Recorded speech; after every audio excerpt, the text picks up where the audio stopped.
l'épaisseur de la gorge du joint torique et elle mesure 1,9 et pas 2 mm. Si je rajoute une cale d'épaisseur de 1/10 pour arriver au 2, ça passera pas. C'est 1,9 de largeur. Donc en aucun cas le joint il peut faire 2 d'épaisseur. En aucun cas. Je pense qu'il y a une erreur chez Honda. Parce que le joint il est fait pour rentrer là-dedans et on peut ensuite être écrasé. Il sera écrasé par le diamètre extérieur qui est de 61.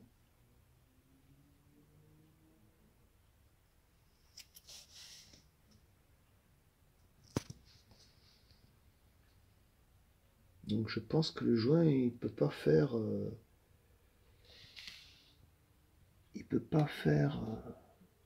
2 mm de diamètre, de large.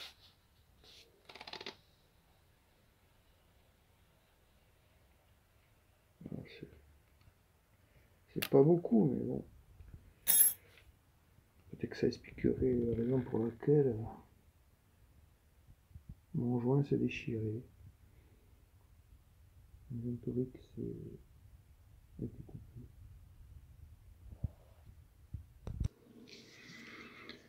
Donc ici, chez Honda, le joint c'est le numéro 20, c'est le joint torique.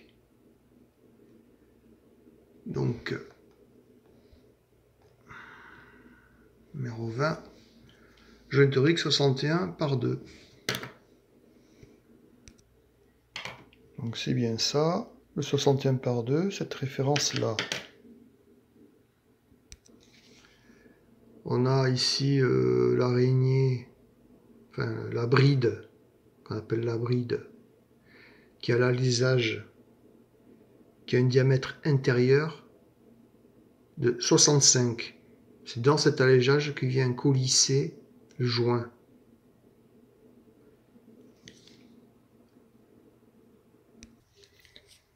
Donc 61 plus 2 fois l'épaisseur, on arrive bien en 65.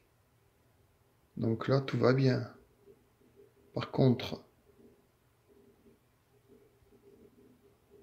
la largeur de la gorge fait 1,9 et pas 2.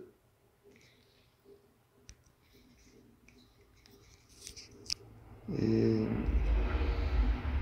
normalement, le joint devrait rentrer juste dans la gorge. Et c'est après, ici, on vient écraser légèrement et on finit de remplir la gorge. Et là, bon, là encore, ok, ça peut passer à 9 au lieu de 2. Donc on peut choisir un diamètre intérieur parce que le joint torique c'est en fonction du diamètre intérieur, c'est-à-dire le fond de gorge. Que ça on peut pas mesurer, il faudrait un pigeage et faire un petit calcul. Et chez Honda ils ont prévu un fond de gorge de 61 mm. Donc l'épaisseur chez Honda c'est 2 mm. Alors que la gorge fait pas 2, elle fait 1,9, disons 2 mm.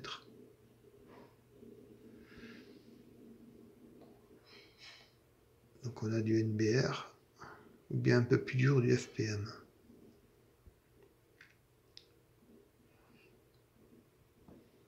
Le FPM est un peu plus cher.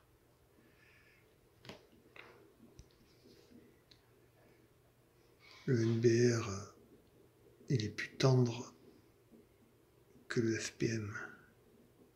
Plus dur, plus rigide. Ici, on a bien le 65.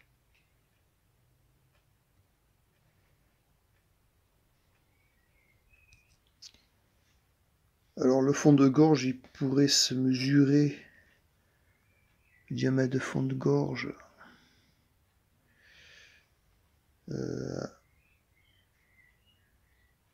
avec un outil, ce qu'il y a ici, ça gêne. Donc ça pourrait se mesurer en mettant deux billes, enfiler un de chaque côté, deux petites billes qui viennent en contact. Après on mesurer la distance, et cette distance là moins les diamètres des billes, on arriverait à calculer le fond de la gorge. Parce que là, à tout casser, je sais pas si elles font 2 mm de profondeur là.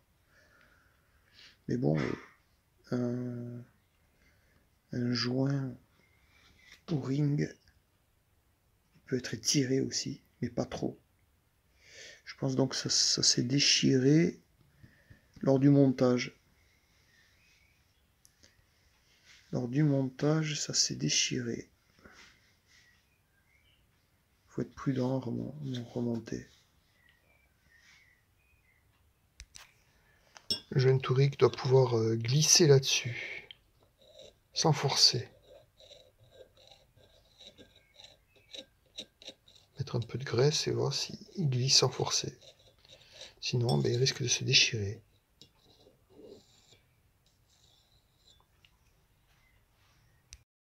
Alors, j'ai utilisé un calibre à coulisses. J'ai mis au fond de la gorge un clou de 1,8 mm de chaque côté. J'ai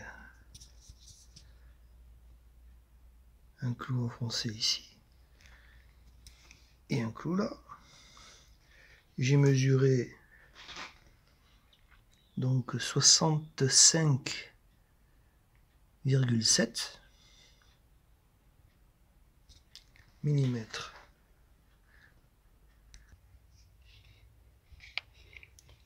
Les clous font bien 1,8 de diamètre.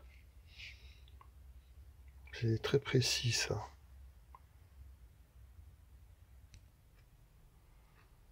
Donc, si je fais 1,8 x 2, ça me fait 3,6. Ma mesure externe 65,7 moins 3,6, ça me fait 62,1. Donc fond de gorge, c'est 62,1 mm. Et non pas le diamètre 61 préconisé par Honda. Il y a 1 mm de différence, c'est beaucoup ça. C'est ce qui fait que peut-être ça m'a détérioré mon joint lors du montage. Ça aura une grande influence parce que il me manquera 1 mm ici. C'est-à-dire il me manque 0,5 de chaque côté. Donc c'est pas évident à enfiler. Surtout que la gorge fait aussi pas tout à fait 2 de largeur. Donc le joint pour se comprimer, il n'a pas une gorge assez large pour pouvoir s'écraser dedans. S'élargir quoi.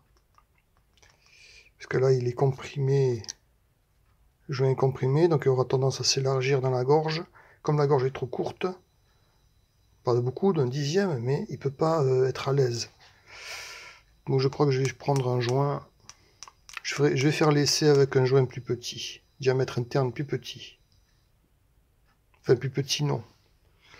C'est un diamètre interne qui est plus grand. Donc si je fais 65 de l'alésage moins 62,1, ça me fait 2,9. Donc 2,9 divisé par 2, ça me fait 1,45. 1,45, c'est l'épaisseur du joint, 1,45, et non pas les 2 mm de chez Honda. Donc en conclusion, il faut un diamètre interne du joint de 62,1 et une épaisseur de 1,45.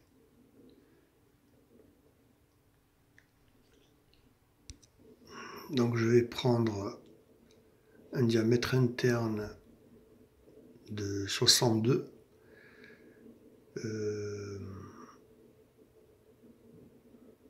Donc j'ai ce choix là.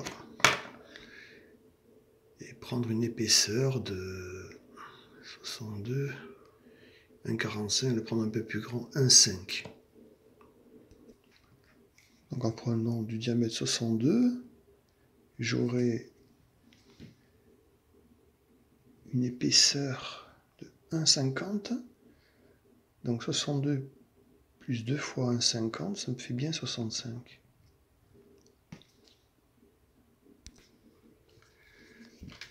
Si je choisis le plus petit, je vais tomber sur une épaisseur très très grosse, 3 mm, quelque chose comme ça. Si je vais dans 62,1, 62,2, je vais avoir comme épaisseur 3. Je suis trop gros, donc ça n'existe pas. Je suis obligé de rester donc dans mon 62. Je peux aussi choisir pour un diamètre de 62. Donc avec 1,5 d'épaisseur, je vais tomber sur 65 au total. Et avec 1,78, je vais tomber sur 65,56. Donc de chaque côté du diamètre, je vais avoir 2 dixièmes et demi à comprimer. Ou alors 65 qui est vraiment très juste, et le joint, à vrai dire, ça sera juste dit comme un racleur. J'ai le choix entre les deux. Donc il faut que je fasse le test. Donc avant j'avais ma gorge 62,1 chez Honda 61. Il y avait un surplus de 1 mm,1.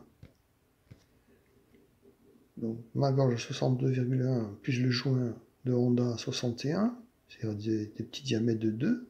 Et en plus je devais l'étirer excessivement. J'en arrivais à un diamètre de 67,1 que je devais enfiler dans un alésage de 65. Donc c'était excessif. Ah, vraiment, c'est trop ça. Donc je vais faire le test avec ce joint torique là. 62 et un diamètre de joint une épaisseur de joint de 1,78. Et l'autre de 62 avec une épaisseur de joint de 1,50. Alors par contre celui-là, il n'y a qu'un modèle. Enfin, non, il y en a un autre, mais en NBR, j'ai du dureté 70. Dureté 70. Quant à l'autre mesure de joint, je vais avoir aussi du 70. Mais je l'ai aussi en plus dur en 90.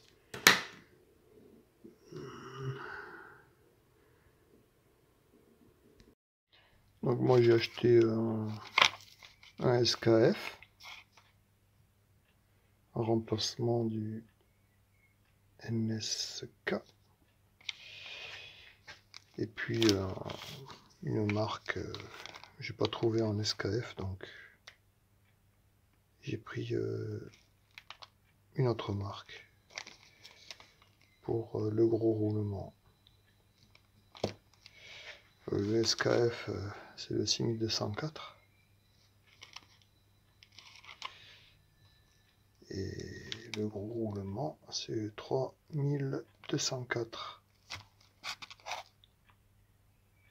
2RS C3, c'est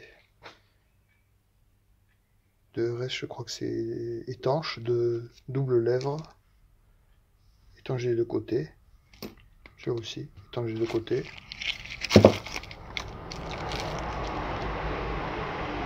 C'est étanche des deux côtés.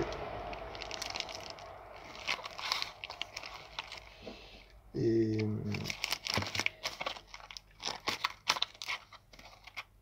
C3, ça veut dire haute vitesse. La lettre C, c'est haute vitesse. Tu vois, c'est pareil, hein. C'est 2RS, c'est étanche des deux côtés. Et le C, C3, c'est haute vitesse de rotation. Étanche des deux côtés.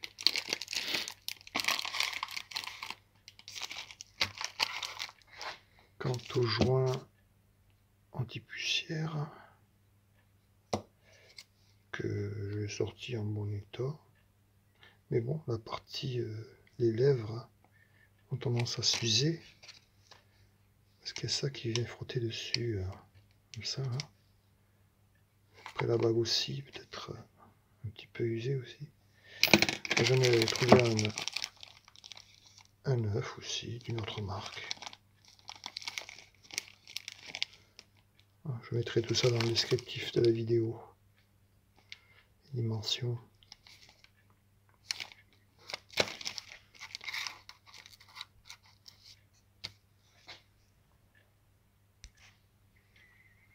Ouais, ça c'est l'entretoise qui est toute rouillée, quoi. Elle a tendance à rouiller. C'est massif.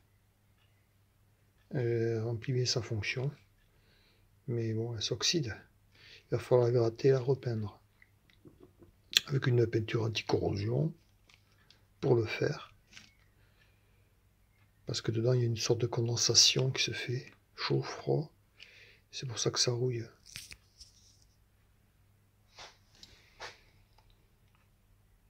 Et un extracteur de roulement.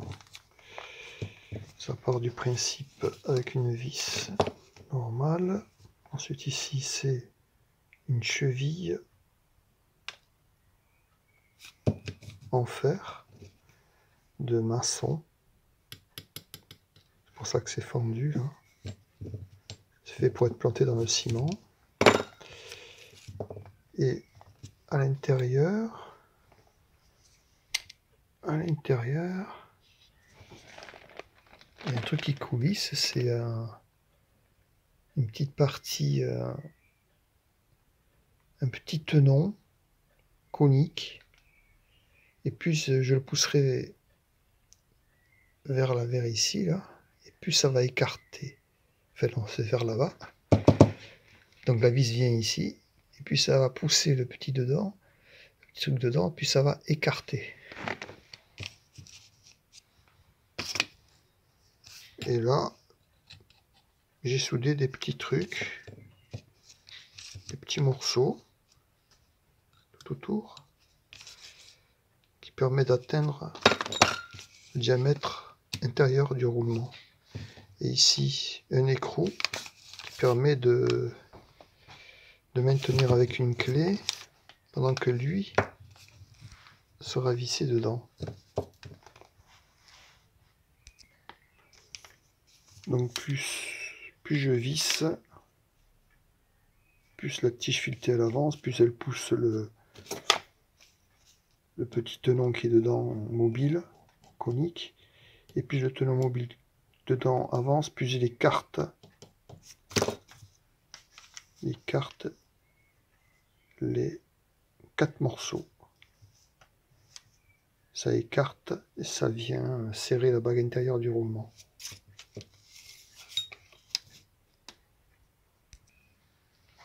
Donc ici on voit bien. Il rentrera dedans là. Et après je vais visser ici. Il va rentrer, prendre en force là-dedans, la bague interne du roulement. Et ensuite, il faut taper de l'autre côté sur le bout de mon outil pour que le roulement puisse être chassé vers ici. On vient taper sur le bout avec une tige de fer. Cet outil existe chez Honda. Ils ont un outil approprié qui est ce principe-là.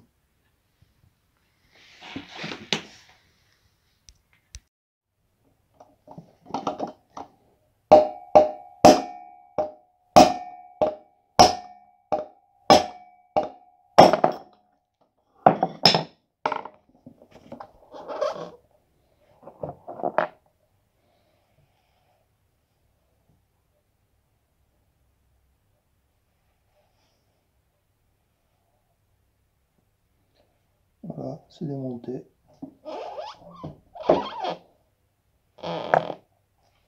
C'est l'entretoise qui vient entre les deux roulements.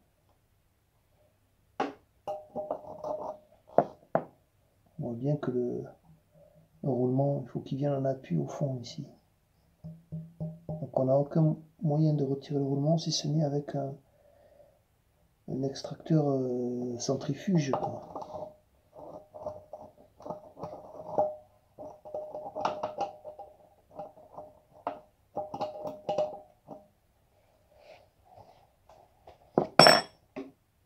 Et après ici, pour qu'il vienne bien en appui contre mon outil, j'ai mis une petite cale entre, parce que ma tige est trop fine. Celle-là elle est un petit peu plus grosse, elle vient contre. Et puis ça sort. Voilà, c'est des roulements NSK, c'est peut-être encore ceux d'origine. Et de l'autre côté, je vais faire pareil.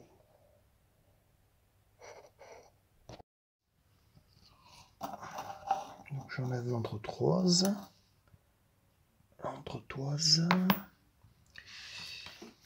Et dedans, on voit le roulement au fond. Le roulement qui est de l'autre côté, c'est-à-dire le plus gros. Et là, comme il n'y a pas l'entretoise, je peux mettre du dégrippant sur la bague externe du roulement en passant par ici.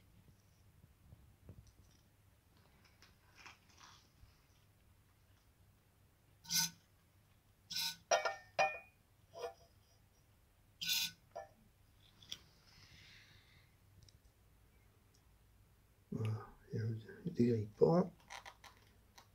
Avec la jante couchée, le dégrippant ira plus facilement sur la bague externe.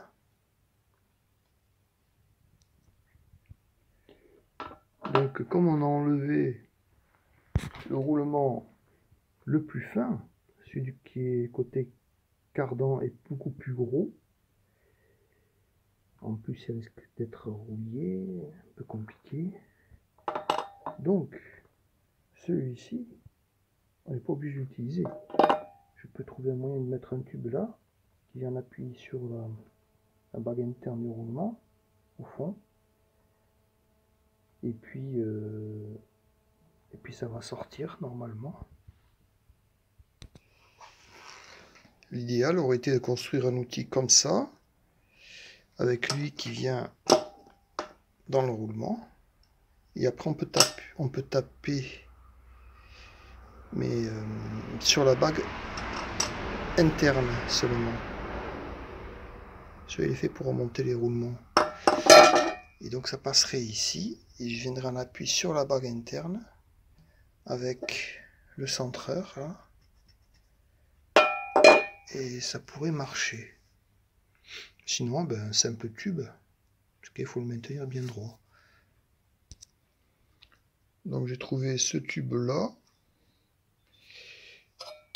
qui à vrai dire correspond à peu près à la bague interne. Donc je vais pouvoir viser la bague interne, ça passe ici là. Et assez juste. Et je vais pouvoir taper dessus.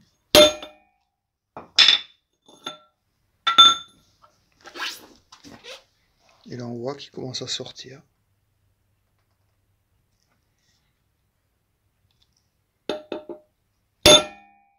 Normalement il faut tenir avec une main, mais quand je ne peux pas filmer et tenir en même temps,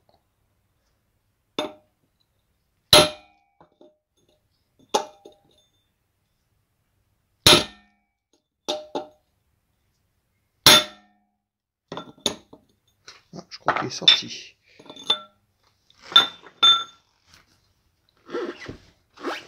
Hop là. Et voilà.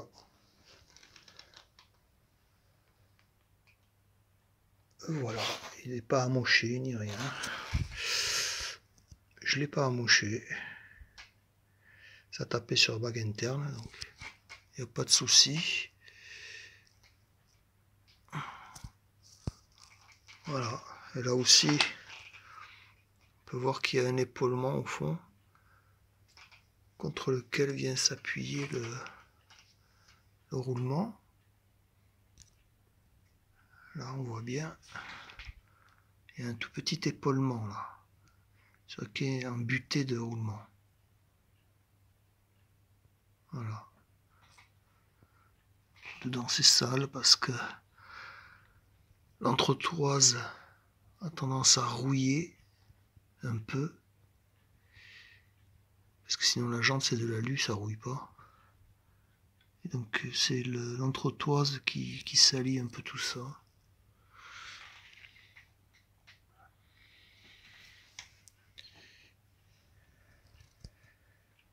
Le fameux gros roulement.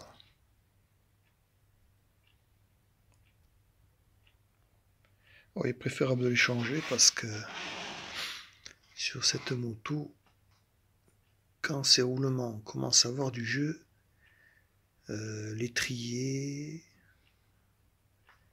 risque d'avoir des problèmes, ça risque de coincer, ça fout tout en l'air quoi.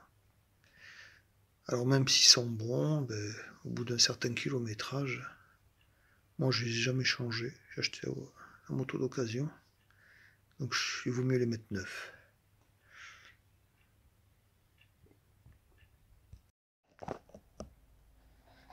Donc j'ai huilé au préalablement le roulement à l'intérieur un petit peu. Je positionne le roulement dessus.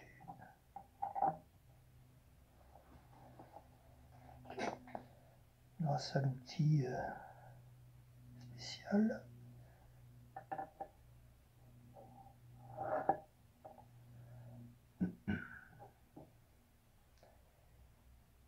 On va voir s'il rentre.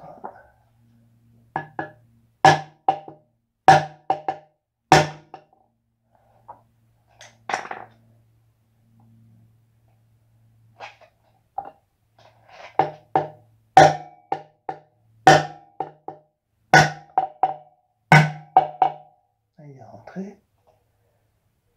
Encore un petit peu.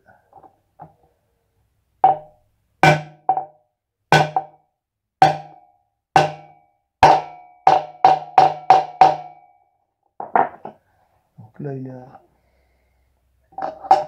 a embuté contre l'épaulement.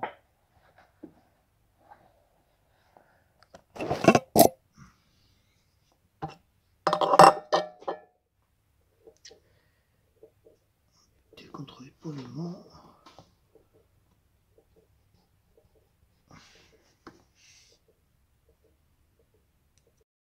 Donc on voit de l'autre côté de là-haut. Ici c'est le roulement, gris clair là. Et l'entretoise va venir s'enfiler, embuter contre le roulement. Il va venir ici autour, presque pile autour de ce diamètre là. Il va venir s'emboîter ici. Donc là j'enfile l'entretoise.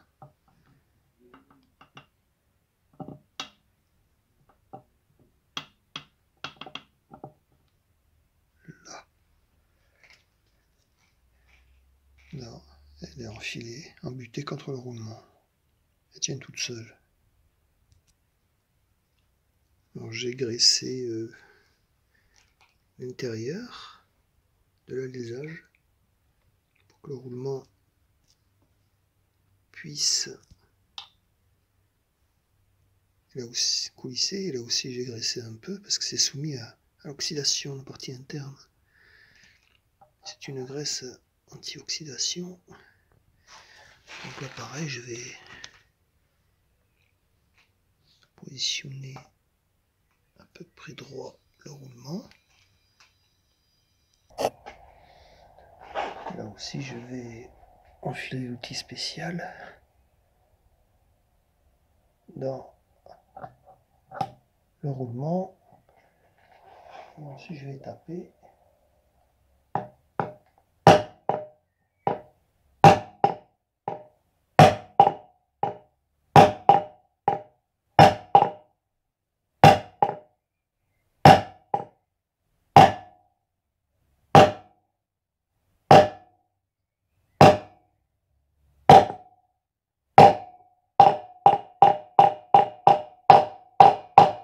Là je suis enluté.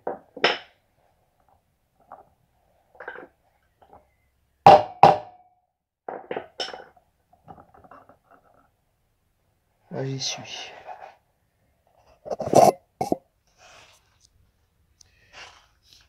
J'y suis. Le roulement est monté.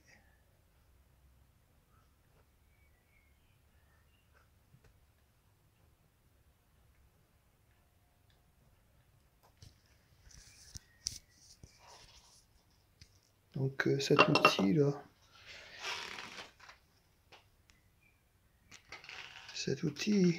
je l'avais fait avec un roulement de cette dimension là aussi. Ce type de roulement là que j'ai soudé ici au bout. Ici. Et il permet de venir taper sur le roulement de même dimension. C'est le même que pour les roues avant, celui-ci. Cette référence là. Voilà, le travail est fait. Comme vous avez vu, le travail n'est pas fait. Il faut de la place pour mettre le joint spi.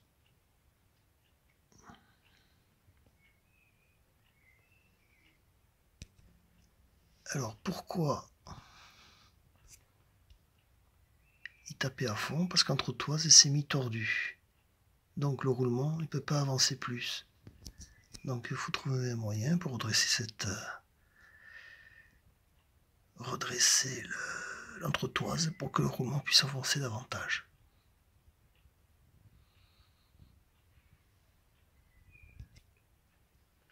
Donc avec le doigt, si besoin est, on va aussi de l'autre côté pour mettre l'entretoise, pour la remboîter un petit peu et qu'elle tienne bien droit et qu'elle soit axée avec le roulement. Voilà. Elle est à peu près axée là. Et là on s'aperçoit que il y a de la distance pour enfoncer davantage maintenant.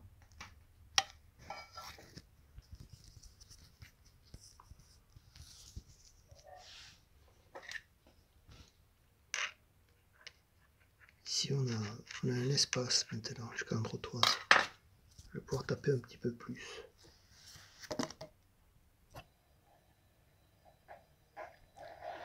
Taper un petit peu plus.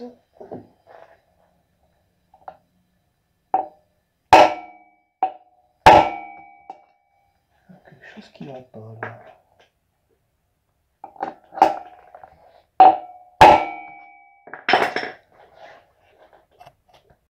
Donc l'erreur à ne pas faire, c'est de se tromper de roulement.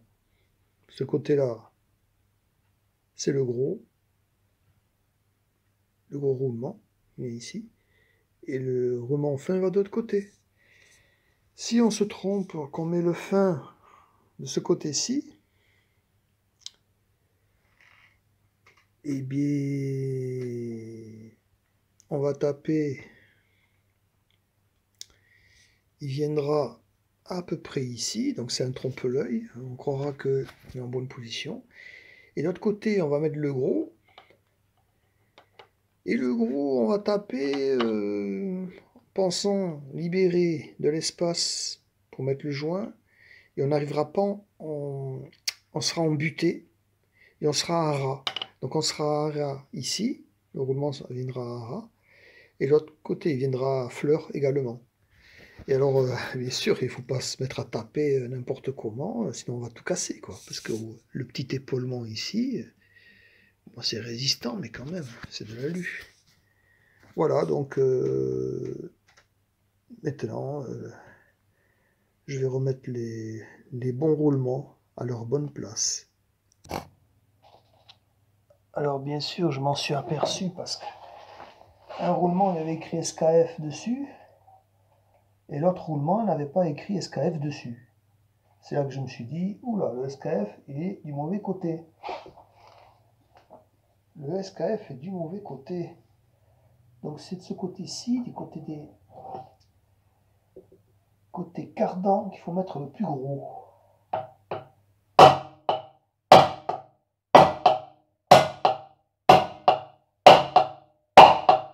Voilà. Là, il y a le plus gros. Maintenant, je vais faire l'autre côté.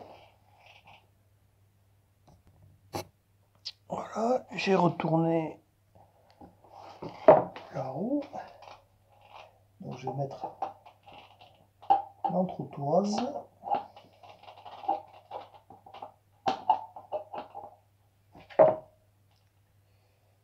Je vais mettre l'entretoise. Ça aurait été plus facile de mettre l'autre côté peut-être. Mais non, je crois que c'est ça. Je vais mettre dedans.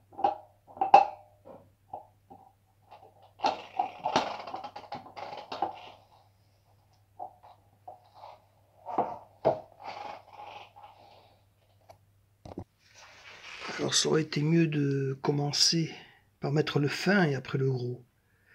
Parce que de ce côté-ci, on a un calage de l'entretoise. Et en bas, on n'a pas de calage d'entretoise. Donc l'entretoise peut se balarder à gauche à droite. Mais bon, de toute façon, je crois que le problème serait à peu près le même. Là, il faut le axer à peu près. Après, on peut remarquer que on a ici l'épaulement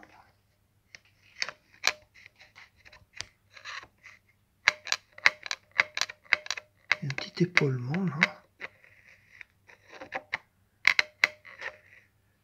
Et on voit que l'entretoise, elle est plus haute que l'épaulement ici. Donc sans doute que j'ai enfoncé un peu trop le gros roulement de l'autre côté. Il faudra que le roulement, le petit, vienne en appui là, pour que le joint puisse rentrer. Donc ici on a l'entretoise qui est plus haute que l'épaulement ici. Ce qui est normal, parce que le roulement ne peut pas avoir une double portée. La vraie cale, c'est l'entretoise qui va faire le calage, qui est le vrai calage, quoi.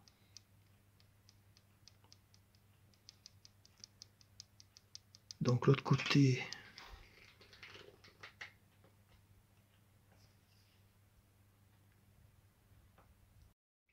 donc ici c'est le roulement côté étrier de frein qui a été monté contre l'épaulement.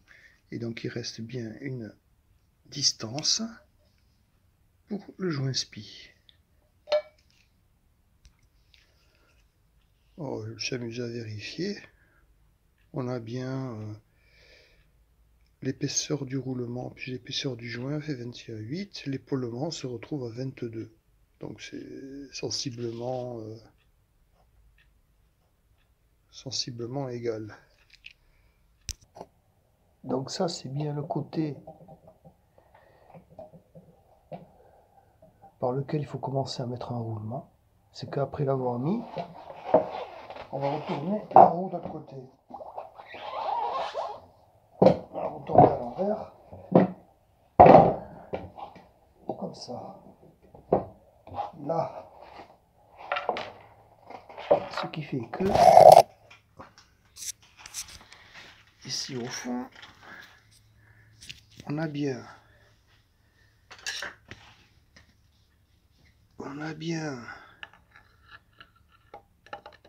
on se retrouve avec le roulement qui est embuté et ça fait comme un petit épaulement là, dans lequel on va pouvoir enfiler l'entretoise. Elle va pouvoir être centrée l'entretoise. Cette entretoise là. Je vais pouvoir la positionner au fond et elle va tenir bien droit. Voilà. J'aurais pas commencé par le roulement là, mais j'aurais été embêté parce qu'ici j'ai pas ce centrage là comme ça là, qui me maintient l'entretoise bien droite. Voilà. Et donc maintenant je vais pouvoir emboîter l'autre roulement qui va venir en appui contre l'épaulement du fond là. Ou si c'est pas contre l'épaulement du fond, il viendra contre lui parce que je vois que, je sais pas trop, mais on voit pas trop. L'entretoise est pratiquement au niveau de l'épaulement ou alors légèrement plus haut. Ça, je vais le vérifier. Donc je vais enfiler l'autre roulement. Je le mets en position bien droit à la main. Comme ça. J'enfile l'outil spécial dedans. Comme ça. On n'entend pas les écouteurs. La guerre. Et là, je vais pouvoir enfiler le roulement.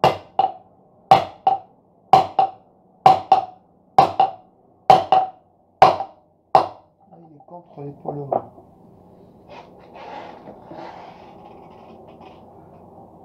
Voilà. Voilà, ici.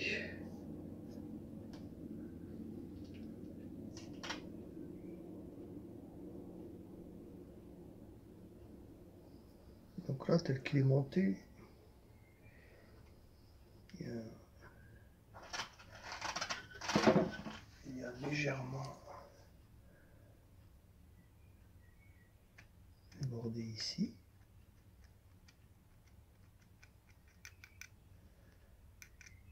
Mais ça, comme il y a une usure là, ça correspond un peu à l'épaulement externe. Là.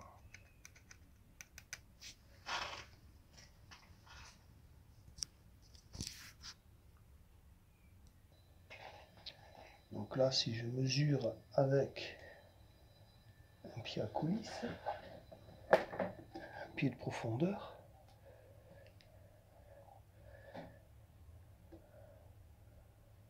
je me retrouve là.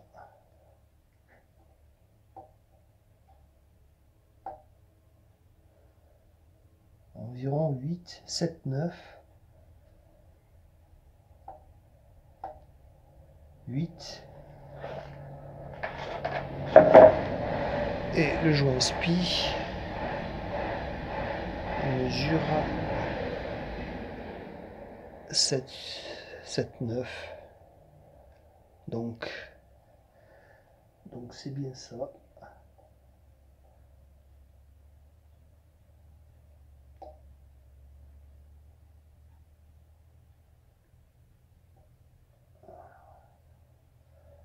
Voilà. 7, 8. 7, 8, ça dépend de... On prend la mesure. Mais après, avec le serrage de la roue, ça va avoir tendance à tout bien se mettre en place. Donc ça correspond bien. Maintenant, je peux monter ici le joint spi. Donc maintenant, je peux mettre en positionnement le joint spi. Si on graisse un petit peu tout autour, s'il aura le montage, il peut même y aller presque avec les doigts. Mais il va falloir utiliser un maillet en caoutchouc. Je vais lui mettre un petit maillet en bois là.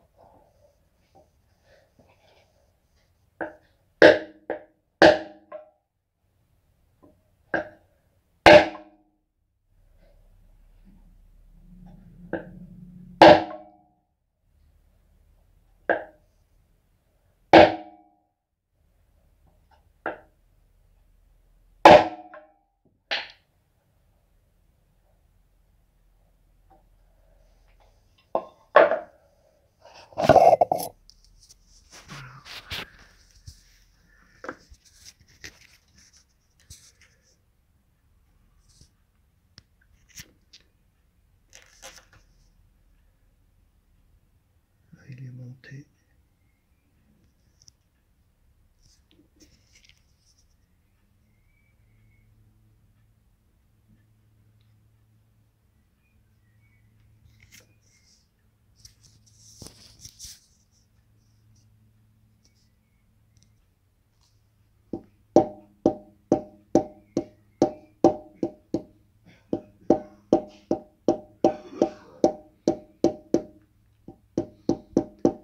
Allez, en position.